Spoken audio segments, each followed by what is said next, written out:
আসসালামু আলাইকুম রহমতুল্লাহ বারাকাতুহ। সুপ্রিয় নবম শ্রেণীর শিক্ষার্থী এবং অভিভাবকবৃন্দ, বর্ণমালা স্কুল অনলাইন ক্লাস থেকে আমি শুভেচ্ছা জানাচ্ছি। মোহাম্মদ এজাহারুল হক মুন্সি। সপ্তাহের সম্ভবত শেষের দিন, আজকে বৃহস্পতিবার। আমরা সপ্তাহে দুটো ক্লাস করি পদার্থবিজ্ঞানের। আমরা গতি অধ্যায় থেকে আলোচনা করতে শুরু করেছিলাম এবং আজকে চতুর্থ ক্লাস সম্ভবত। তো চ্যাপ্টারটা আজকেই বোধহয় অধিকাংশ শেষ হয়ে যাবে। তার মধ্যে আমার যতটুকু মনে পড়ে যে অভিকর্ষজ ত্বরণ, পরন্ত বস্তু এবং তার সূত্রাবলী নিয়ে আমরা আলোচনা করতে পারিনি। আজকে বিষয়টা আমি অবতারণা করার চেষ্টা করছি। শিক্ষার্থীরা, তোমরা এই কথাটা অবশ্য ক্লাস 8 থেকেই শুনে আসছো, অভিকর্ষজ ত্বরণ আর পরন্ত বস্তুর কথাটাও কিন্তু তোমরা ক্লাস 8-এ কিছুটা শোনার কথা। তো যাই হোক, হয়তো তোমার এগুলো মনে নাই, আমি ফার্দার আলোচনা করার চেষ্টা করছি। অভিকর্ষজ ত্বরণটা কি? আমরা জানি অভিকর্ষ শব্দটা কি এবং মহাকর্ষটাই বা কী, তার আলোকেই আমি এই ত্বরণের কথাটা বলছি। পৃথিবী যদি এটা হয়, এটা যদি পৃথিবী হয় এবং পৃথিবীর উপরস্থ পৃথিবীর আশেপাশে কিন্তু আরও কিন্তু এটা একটা সৌরজগতের মধ্যে একটা জায়গা হলো পৃথিবী, এটা একটা অবস্থান। কি পৃথিবীটা সৌরজগতের একটা গ্রহ। এখন পৃথিবীর মতো কিন্তু আরও কিছু গ্রহ উপগ্রহ কিন্তু আছে। পৃথিবীর মতো কিন্তু আরও কিন্তু গ্রহ উপগ্রহ আছে, যেমন ইউরেনাস, নেপচুন, প্লুটো। পৃথিবীর উপরে যে কোনো দুটি বস্তু, যেমন আমি যদি পৃথিবীর উপরে যে কোনো দুটি বস্তুর কথা ভাবি, ধরো এখানে একটা বস্তু, এখানে একটা বস্তু, এই দুটি বস্তু একটি আরেকটিকে কিন্তু পরস্পরকে আকর্ষণ করছে। পৃথিবীর উপরস্থ যে কোনো দুটি বস্তু কণা একটা আরেকটাকে কিন্তু কাছের থেকে আকর্ষণ করতেছে। এই আকর্ষণটাকে বলা হচ্ছে কি? এই আকর্ষণটাকে বলা হয় মহাকর্ষ। পৃথিবীর উপরস্থ যে কোনো দুটি বস্তু কণা একটি আরেকটিকে যে আকর্ষণ করতেছে, এটাকে বলা হয় মহাকর্ষ।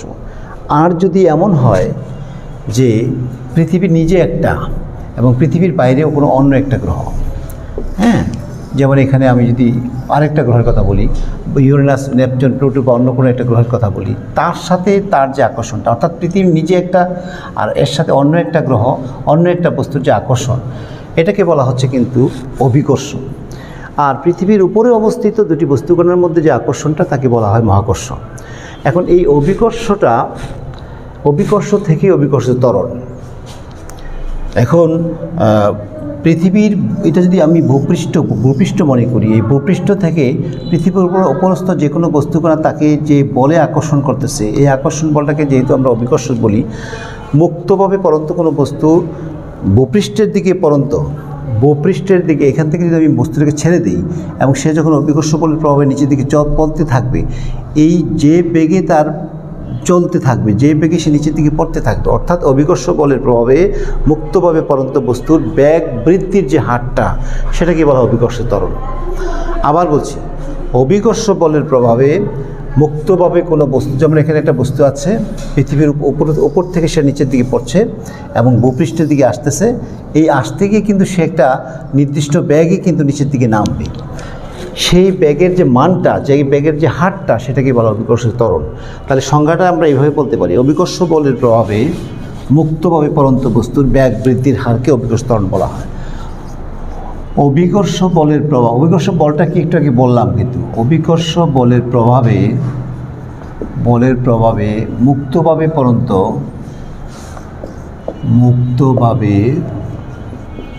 পরন্ত বস্তুর ব্যাগ বৃদ্ধির হারকে, পরন্ত বস্তুর ব্যাগ বৃদ্ধির হারকে কি বলা হয়? অভিকর্ষ ত্বরণ বলা হয়। অভিকর্ষজ ত্বরণ,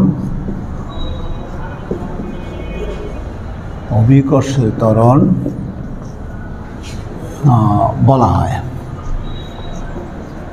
অভিকর্ষ বলের প্রভাবে মুক্তভাবে পরন্ত বস্তুর ব্যাগ বৃদ্ধির হারকে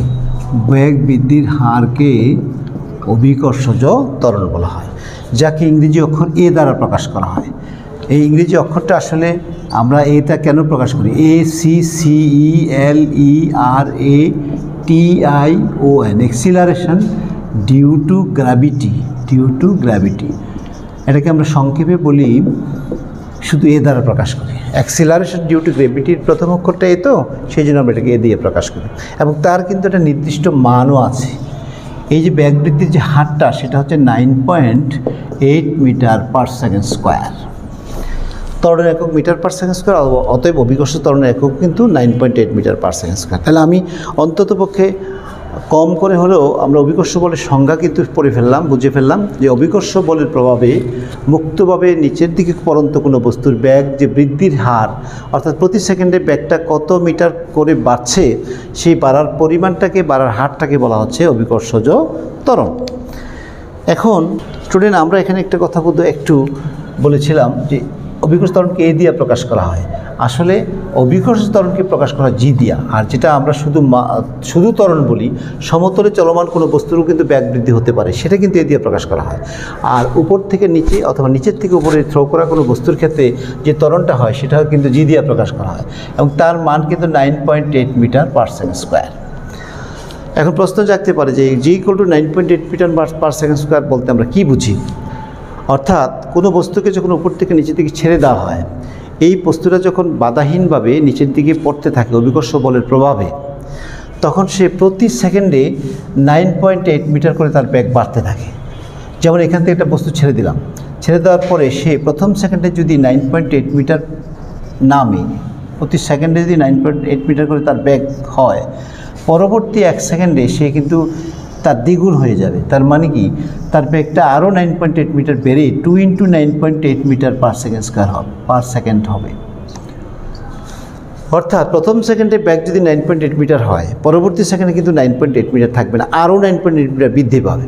তার পরবর্তী সেকেন্ডে কিন্তু এরকম হবে না, আরও কিন্তু 9.8 মিটার বাড়বে। অর্থাৎ প্রতি সেকেন্ডে ব্যাগটা বাড়তে থাকবে কত করে? 9.8 মিটার করে। তাহলে অভিকর্ষ ত্বরণ জি বলতে আমরা কী বুঝি?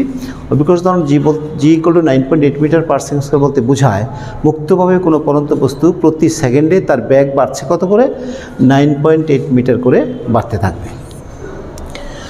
স্টুডেন্ট, তাহলে এই বিষয়টা নিয়ে আর কথা বলছি না, জি এর মানটা কি তার ব্যাখ্যা দিলাম। ইতিপূর্বে আমরা অভিকর্ষ ত্বরণের সংজ্ঞাটা বললাম। হয়তো একটু আগে কিন্তু আমি এটাকে অভিকর্ষ ত্বরণ বলছিলাম না, এটা অভিকর্ষ ত্বরণ না বলে আমরা শুধু বলছি এটাকে শুধু ত্বরণ, আর এই জি দিয়ে বোঝানো হচ্ছে অভিকর্ষ ত্বরণ। আমাকে একটু স্লিপ হয়ে গেছিলো, এই অভিকর্ষ ত্বরণটা কিন্তু এ দিয়ে না, অভিকর্ষ ত্বরণ প্রকাশ করা হবে জি দিয়ে, আর শুধু ত্বরণকে প্রকাশ করা হয় এ দিয়ে।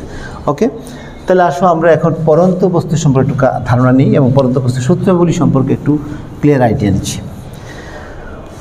কোনো ভূপৃষ্ঠ থেকে উপরিভাগে, অর্থাৎ মহাশূন্যের কোনো নির্দিষ্ট অবস্থান থেকে কোনো একটা বস্তুকে যদি ছেড়ে দেওয়া হয়, আর এই ছেড়ে দেওয়া বস্তুটা যদি বাতাসের বাধা অতিক্রম করতে না হয় এবং শুধুমাত্র অভিকর্ষ বলের প্রভাব তার মধ্যে কাজ করে, এইরকম একটা বস্তু যখন নিচে পড়তে থাকে, সেই বস্তুটাকে বলা হয় পরন্ত বস্তু অথবা ফলিং বডি।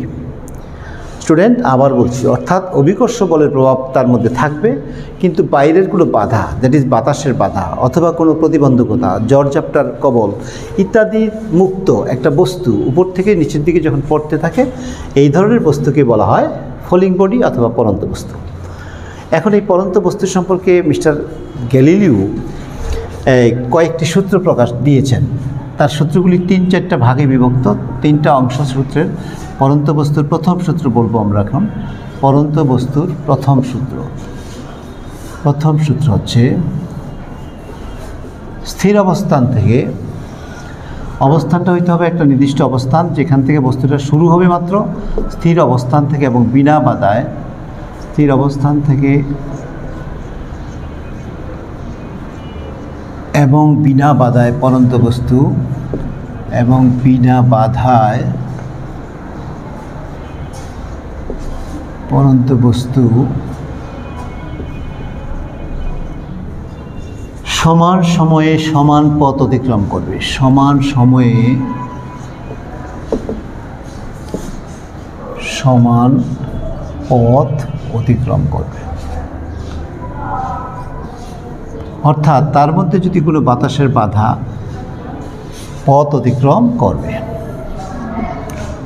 অর্থাৎ এখান থেকে এখানে আসতে সে যে দূরত্ব অতিক্রম করবে, এখান থেকে এখানে আসতে একই সময়ে একই দূরত্ব অতিক্রম করবে, এটা বলা হচ্ছে তার প্রথম সূত্রে। অর্থাৎ বিনা বাধায় স্থির অবস্থান থেকে পরন্ত কোনো বস্তু সমান সময়ে সমান পথ অতিক্রম করবে, এটা নাম্বার 1। চলো আমরা দ্বিতীয় সূত্রটা বলি। সেখানে বলা আছে সেখানে বলা হয়েছে যে স্থির অবস্থান থেকে, শর্তগুলা কিন্তু সবসময় একই শর্ত থাকবে, স্থির অবস্থান থাকবে, স্থির অবস্থান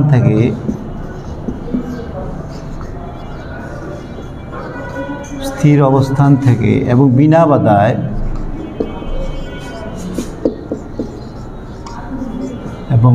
বাধায়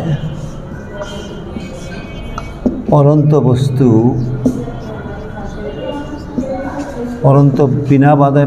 বস্তুর নির্দিষ্ট সময়ের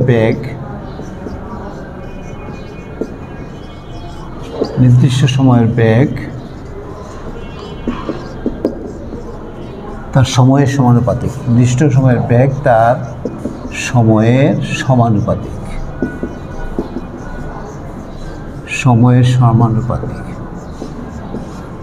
এটা হলো দ্বিতীয় সূত্র। কি বলা হয়েছে? স্থির অবস্থান থেকে এবং বিনা বাধায় পরন্ত বস্তুর নির্দিষ্ট সময়ের বেগ তার সময়ের সমানুপাতিক। আমরা যদি বেগটাকে ভি দিয়া আর সময়টাকে টি দিয়া প্রকাশ করি, তাহলে তার হচ্ছে ভি প্রপোর্শনাল টু টি, অর্থাৎ এই বেগটা টির উপর ডিপেন্ড করবে। টি যদি বেড়ে যায়, সময় যদি বেড়ে যায়, তাহলে বেগ কিন্তু বেড়ে যাবে। সময় যদি কম থাকে তাহলে বেগটাও কিন্তু কম থাকবে। তাহলে বলা হচ্ছে ভি ইজ প্রপোর্শনাল টু টি। এটা হলো দ্বিতীয় সূত্র। স্টুডেন্ট, তৃতীয় সূত্রটি শোনো। তৃতীয় সূত্র হচ্ছে, শর্ত কিন্তু একটাই, স্থির অবস্থান থেকে এবং বিনা বাধায়,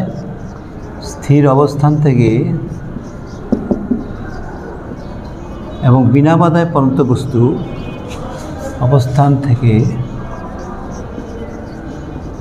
এবং বিনা বাধায়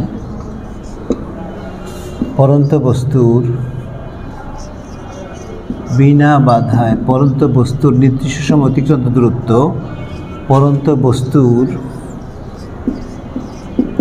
নির্দিষ্ট সময়ে সে যে দূরত্বটা অতিক্রম করবে, নির্দিষ্ট সময়ে যে স্থির অবস্থান থেকে বিনা বাধায় পরন্ত বস্তুর নির্দিষ্ট সময়ে অতিক্রান্ত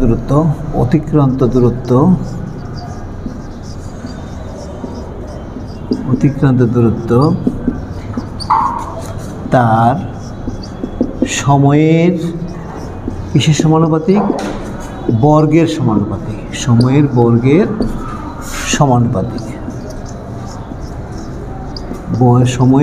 সমানুপাতিক। অর্থাৎ স্থির অবস্থান থেকে, অর্থাৎ নির্দিষ্ট একটা অবস্থান থেকে, যেখানে কোনো স্টার্টিং কোনো বেগ থাকবে না, আদি বেগটা শূন্য থাকবে, এটাকে বলা স্থির অবস্থান। এবং বিনা বাধা বলতে এখানে আমরা বাতাসের বাধাকে বলবো। অভিকর্ষ বলের বাধা কিন্তু এখানে তাকে অতিক্রম করতে হবে, যেহেতু সে উপর থেকে পড়ছে। যদি বাতাসের কোনো বাধা না থাকে, তাহলে পরন্ত বস্তুর নির্দিষ্ট সময়ে যে দূরত্ব অতিক্রম করে, এই দূরত্বকে যদি আমরা এইচ দিয়ে প্রকাশ করি, তাহলে এই এইচটা সমানুপাতিক হবে কার? বলছে সময়ের বর্গের। যদি সময়ের বর্গটা হচ্ছে, সময় যদি টি দিয়ে প্রকাশ করা হয় এবং তার বর্গ হবে টি স্কোয়ার, তাহলে H is proportional to T square. অর্থাৎ দূরত্বটা সময়ের বর্গের মানের সাথে বাড়বে অথবা কমবে। অর্থাৎ সময়ের বর্গের মান যত বেশি হবে, অতিক্রান্ত দূরত্বের মান নিচের দিকে পরন্ত অবস্থায় সে যে দূরত্বটা অতিক্রম করবে তা সময়ের বর্গের সাথে সমানুপাতিক। তার মানে এটার বর্গের মান বাড়বে, দূরত্বের মান বাড়বে। এটার বর্গের মান কমে যাবে, তো এই দূরত্বের মানটা কমে যাবে। স্টুডেন্ট, আমি যা বলছিলাম তা হচ্ছে পরন্ত বস্তুর তিনটি সূত্রের কথা বলছিলাম। মোটামুটিভাবে সূত্র তিনটি তোমরা দেখে নিলাম, তোমরা বই থেকেও পড়ে নিতে পারবা এবং বইয়ে খুব প্রথম থেকেই তোমরা এগুলো আয়ত্ত করার চেষ্টা করবা। এই ব্যাপারে আরও কিছু কথা আমাকে বলতে হচ্ছে। সেটা হয়, এরকম কোনো পরন্ত বস্তুর বেলায় আমরা কিন্তু জানি গতির ক্ষেত্রে কতগুলি সূত্রের কথা আমাদের জানা আছে। গতির বেলায় আমরা যে সূত্রগুলি পড়ছিলাম তার মধ্যে প্রথম ছিল v equal to u plus a t, এটা গতিসূত্র ছিল।